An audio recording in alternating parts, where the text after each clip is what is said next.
বাংলাদেশের মানুষ চায় সুষ্ঠু নির্বাচনের মাধ্যমে আবারও সরকার গঠন করতে।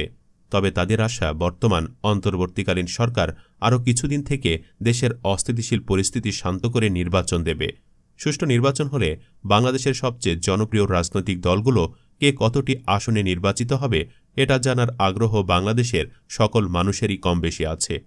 সুষ্ঠু নির্বাচন হলে কোন দল কতটি আসন পেতে পারে সেই সম্পর্কে এই জরিপে শুধুমাত্র বাংলাদেশ আওয়ামী লীগ, বিএনপি, জামায়াতে ইসলামী এবং জাতীয় পার্টি এই প্রধান চার দলকে বিবেচনায় নেওয়া হয়েছে। অর্থাৎ শুধুমাত্র এই বৃহৎ চারটি রাজনৈতিক দলগুলো কতটি আসন পেতে পারে। তাছাড়া বৃহৎ এই চারটি রাজনৈতিক দলের বাহিরেও অনেকগুলো ছোট ছোট রাজনৈতিক দল রয়েছে, যেসব রাজনৈতিক দল সর্বোচ্চ 10 থেকে 15টার মতো আসন পেয়ে থাকে। এছাড়া প্রতিটি নির্বাচনে কিছু স্বতন্ত্র প্রার্থীও জয়ী হয়ে থাকে। তো বন্ধুরা, আজকের ভিডিওটিতে আপনাকে জানাবো বাংলাদেশের প্রধান চারটি রাজনৈতিক দল যদি নির্বাচনে অংশগ্রহণ করে তাহলে কোন দল ঠিক কতটি আসন পেতে পারে সেই সম্পর্কে। তাছাড়া আরও জানতে পারবেন কোন জেলায় কার জনপ্রিয়তা বেশি এবং কোন দল কার সাথে জোট বেঁধে নির্বাচন করবে। তো চলুন বন্ধুরা, আর কথা না বাড়িয়ে চলুন শুরু করি। তবে ভিডিওটি শুরু করার পূর্বে অনুরোধ রইল ভিডিওটিতে একটি লাইক দিয়ে শুরু থেকে শেষ পর্যন্ত দেখার।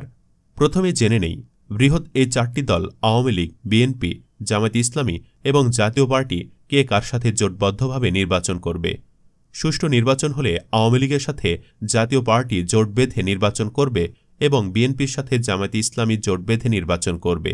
তাছাড়া 300টি সংসদীয় আসনে জোটগতভাবে প্রার্থী দিবে দলগুলো, যার কারণে কখনোই সবগুলো আসনে প্রার্থী দিতে পারবে না বিএনপি ও আওয়ামী লীগ। কারণ বিএনপি ও আওয়ামী লীগ এই দুই দলকেই তাদের শরিক দলের জন্য আসন ছেড়ে দিতে হবে। সেক্ষেত্রে জামায়াতে ইসলামী বোঝাপড়ার মাধ্যমে বিএনপির সাথে কিছু আসন ভাগাভাগি করে নিবে। অন্যদিকে জাতীয় পার্টিও আওয়ামী লীগের সাথে কিছু আসন ভাগাভাগি করে নিবে এবং বোঝাপড়ার মাধ্যমে নির্বাচনে অংশগ্রহণ করবে। হয়তো অনেকেই মনে করছেন নির্বাচনে আসবে না আওয়ামী লীগ, তবে ইতিমধ্যে আওয়ামী লীগও তাড়াতাড়ি সুষ্ঠু নির্বাচন দেওয়ার জন্য আহ্বান জানিয়েছেন। তো বন্ধুরা, শুরুতেই জানব জাতীয় পার্টি কতটি আসন পেতে পারে সেই সম্পর্কে। আমরা এটা সবাই জানি, জাতীয় পার্টির দুর্গ হচ্ছে রংপুর বিভাগ। অর্থাৎ জাতীয় পার্টি সাধারণত রংপুর বিভাগের কয়েকটি জেলাতে বেশি শক্তিশালী এবং এই বিভাগের কিছু জেলা থেকেই সবচেয়ে বেশি জাতীয় পার্টির প্রার্থীরা বিজয়ী হয়ে থাকে। এখানে বাংলাদেশের মূল যে দুইটি রাজনৈতিক দল আওয়ামী লীগ ও বিএনপি, সেই দুটি দলের চেয়েও কিন্তু জাতীয় পার্টি রাজনৈতিক দল হিসেবে খুবই শক্তিশালী এবং এই বিভাগের কিছু আসন রয়েছে বা কিছু জেলা রয়েছে যেসব জেলায় জাতীয় পার্টি ব্যতীত অন্য কোনো দল কখনোই জয়ী হতে পারবে না। তো চলুন দেখে নেই সুষ্ঠু নির্বাচন হলে জাতীয় পার্টি আসলে কতগুলো আসন পেতে পারে। তার আগে বলে নেই জাতীয় পার্টি যেহেতু আওয়ামী লীগের সাথে জোটবদ্ধভাবে নির্বাচন করবে, সেক্ষেত্রে আওয়ামী লীগ আসলে কতগুলো আসন ছেড়ে দিতে পারে জাতীয় পার্টির জন্য, এটা অনেক গুরুত্বপূর্ণ। বলা যায় রংপুর বিভাগে প্রায় 33টির মতো সংসদীয় আসন রয়েছে, আর এই 33টি আসনের মধ্যে রংপুর বিভাগের মধ্যেই 20 থেকে 22টি আসন আওয়ামী লীগ ছেড়ে দিবে জাতীয় পার্টির জন্য। বাকি 10 থেকে 15টি আসনে আওয়ামী লীগ নিজেরা প্রার্থী দিতে পারে। তাছাড়া বাংলাদেশের আরও কয়েকটি জেলা রয়েছে যেখানে জাতীয় পার্টির ভালো সমর্থন রয়েছে। তার মধ্যে ফেনীতেও কিন্তু জাতীয় পার্টির শক্তিশালী অবস্থান রয়েছে। এছাড়া ফিরোজপুর জেলা, বরিশাল এবং সাতক্ষীরা জেলা ও সিলেট জেলা এ সকল কয়েকটি জেলা রয়েছে যেখানে জাতীয় পার্টির প্রার্থীরা খুবই বেশি ভোট পেয়ে জিতে আসছে। আর এসব জেলার আসনগুলোতে আওয়ামী লীগ বোঝাপড়ার মাধ্যমে জাতীয় পার্টিকে নির্বাচনের জন্য প্রার্থিতা দিবে। এ সকল আসন থেকে মোট 8 থেকে 10টি আসনে প্রার্থিতা পেলে 5 থেকে 6টি আসন পেতে পারে জাতীয় পার্টি। সুতরাং বলা যায় সুষ্ঠু নির্বাচন হলে জাতীয় পার্টি সর্বমোট 20 থেকে 25টি আসন পেতে পারে। জাতীয় পার্টির এসব আসন পাওয়ার মূল কারণ হল রংপুর জেলা ছাড়াও বাংলাদেশের এমন কিছু আসন আছে যেখানকার লোকজন এরশাদকে খুবই বেশি ভালোবাসে। চলুন এবার জেনে নেই যে জামায়াতে ইসলাম অর্থাৎ বাংলাদেশ জামায়াতে ইসলামী কতগুলো আসন পেতে পারে। জামায়াতে ইসলামীর কয়েকটি দুর্গ জেলা রয়েছে। বাংলাদেশের এমন কিছু জেলা রয়েছে যেগুলোতে জামায়াতে ইসলামী খুবই জনপ্রিয়। খুলনা বিভাগের সাতক্ষীরা জেলাতে জামায়াতে ইসলামী 2-3টি বা 4টি আসন কিন্তু পেতে পারে। বিএনপি জামায়াতে ইসলামীকে 35 থেকে 40টি আসন ছেড়ে দিতে পারে। অর্থাৎ জোটগতভাবে জামায়াতে ইসলামীকে বিএনপি হয়তোবা 35 থেকে 40টি আসন ছাড় দিবে এবং বাকি 260 বা 270টি আসনে বিএনপি নিজে নির্বাচন করবে। তো জোটের শরিকদের জন্য শরিক হিসেবে বিএনপি জামায়াত ইসলামীকে যে সিটগুলো ছেড়ে দিবে, ধরে নিলাম ৩৫টা সিট ছেড়ে দিবে, সেই ক্ষেত্রে জামায়াত ইসলামীও কিন্তু এইবার ঐতিহাসিক রেকর্ড করবে। অর্থাৎ আগের জামায়াত ইসলামী এ পর্যন্ত সর্বোচ্চ আসন পেয়েছিল 18টি। এসব আসনের মধ্যে বাগেরহাট জেলাতেও ২-৩টি আসন পেতে পারে জামায়াত ইসলামী, যশোর জেলাতে ২-৩টি আসন পেতে পারে, এছাড়া রাজশাহী বিভাগেও কয়েকটি আসন পেতে পারে। তারপরে সিলেট জেলাতে জামায়াত ইসলামী এবার ২-১টি আসন পেতে পারে। তাছাড়া লক্ষ্মীপুর জেলাতে যদি জামায়াত ইসলামী প্রার্থীদের সুযোগ দেওয়া হয়, তাহলে লক্ষ্মীপুর জেলাতেও কিন্তু তারা কিছু আসন পেতে পারে। এছাড়া কক্সবাজারে ২-৩টি আসন পেতে পারে, চট্টগ্রামেও ২টি আসনের মতো পেতে পারে। তো সব মিলিয়ে জামায়াত ইসলামীর প্রার্থীরা ২০ থেকে ৩০টি আসনে জয়লাভ করতে পারে এবারের নির্বাচনে। এবার দেখি যে বিএনপি কতগুলো আসন পেতে পারে। বর্তমানে বাংলাদেশে যেহেতু বিএনপি দীর্ঘদিন ধরে বিরোধী দল হিসেবে ছিল, তাই বিএনপি বর্তমানে বাংলাদেশের সবচেয়ে পপুলার দল হিসেবে রয়েছে। যেহেতু দলটি দীর্ঘদিন ক্ষমতার বাইরে ছিল এবং আওয়ামী লীগ ক্ষমতার মধ্যে ছিল, যার কারণে আওয়ামী লীগের জনপ্রিয়তা পুরো দেশেই কিছুটা কমে গেছে।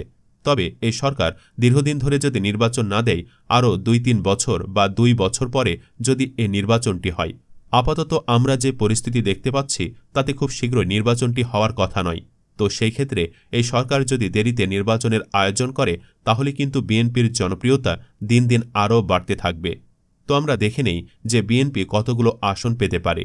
বাংলাদেশের ৬৪ জেলার মধ্যে ১০ থেকে ২০টি জেলা বাদ দিয়ে বাকি সবগুলো জেলাতেই কিন্তু এবার বিএনপির জয়ের সম্ভাবনা রয়েছে। তবে পার্বত্য যে ৩টি জেলা, এই ৩টি জেলা থেকে কিন্তু বিএনপির জয়ের খুব বেশি সম্ভাবনা নেই। আবার আওয়ামী লীগের কিছু জেলা রয়েছে, সেই সব জেলাতেও বিএনপি কখনোই জিততে পারেনি। তো সেই সব জেলা বাদে প্রায় সবগুলো জেলাতেই কিন্তু বিএনপির জয়ের সম্ভাবনা রয়েছে। আমি মনে করি বিএনপি যদি জামায়াতকে ৩৫টি আসন দিয়ে দেয় এবং তাদের ২০ দলীয় জোটের অন্যান্য আরও শরিক দল আছে, তাদেরকে যদি তারা আরও ১৫টি আসন ছেড়ে দেয়, তাহলে তারা ২৫০টি আসনে প্রার্থী দিতে পারবে। সেক্ষেত্রে আওয়ামী লীগের সাথে তাদের সেই সব আসনগুলোতে হাড্ডাহাড্ডি লড়াই হবে এবং বিএনপি যত চেষ্টাই করুক, নির্বাচনে তারা ১২০ থেকে ১৫০টির মধ্যে আসন পাবে। এই ১২০ থেকে ১৫০টি আসনের মধ্যে যেসব জেলাগুলো থেকে বিএনপি বেশি আসন পাবে, সেগুলো হলো বগুড়া, চাঁপাইনবাবগঞ্জ, ঝালকাঠি, রাজশাহী, মানিকগঞ্জ, মুন্সিগঞ্জ, চাঁদপুর এবং ব্রাহ্মণবাড়িয়ার কিছু আসন রয়েছে যেগুলোতে বিএনপি জয়লাভ করবে। তো বন্ধুরা, সর্বশেষ আমি যে দলের কথা বলবো সেটা হচ্ছে আওয়ামী লীগ। এখন বাংলাদেশ আওয়ামী লীগ কতটি আসন পেতে পারে সেটা জানাবো। বর্তমান সময়ে আওয়ামী লীগের জনপ্রিয়তা কিছুটা কমে গেছে, তবুও বাংলাদেশের এমন কিছু জেলা রয়েছে যেগুলোতে আওয়ামী লীগ ছাড়া অন্য কোনো দল কখনোই নির্বাচিত হতে পারেনি। আওয়ামী লীগ যদি জাতীয় পার্টিকে ৩৫টি আসন ছেড়ে দেয় এবং অন্যান্য জোটকেও যদি আরও ১৫ থেকে ২০টি আসন ছেড়ে দেয়, ধরে নিলাম আওয়ামী লীগ ২৫০টির মতো আসনে নির্বাচন করবে। সেক্ষেত্রে আওয়ামী লীগের কিন্তু কয়েকটি বিষয় রয়েছে। যেমন আমরা যদি খুলনা বিভাগের কথা বলি, খুলনা বিভাগে কিন্তু আওয়ামী লীগ প্রায় ১৫ থেকে ২০টির মতো আসনে জিততে পারে। তারপরে যদি আমরা রংপুর বিভাগের কথা বলি, রংপুর বিভাগে যদি জাতীয় পার্টিকে ছেড়ে দেয়, সেক্ষেত্রে রংপুর বিভাগে ১০ থেকে ১২টি আসনেই আওয়ামী লীগ নির্বাচন করবে। ১০ থেকে ১২টির মধ্যে আওয়ামী লীগ ৪-৫টি বা ৫টির মতো আসনে জিততে পারে। এবং খুলনা বিভাগে আমরা ধরে নিলাম যে ১৫টি থেকে ২০টি আসনে জিততে পারে আওয়ামী লীগ। তারপর হচ্ছে সিলেটে ২০টি আসন, ময়মনসিংহে ২০টি আসন এবং ঢাকা বিভাগে পাবে আরও ৪০টির মতো আসন। এছাড়া চট্টগ্রাম বিভাগে কয়েকটি আসন পাবে। তারপর রাজশাহী বিভাগেরও কিছু আসন পেতে পারে।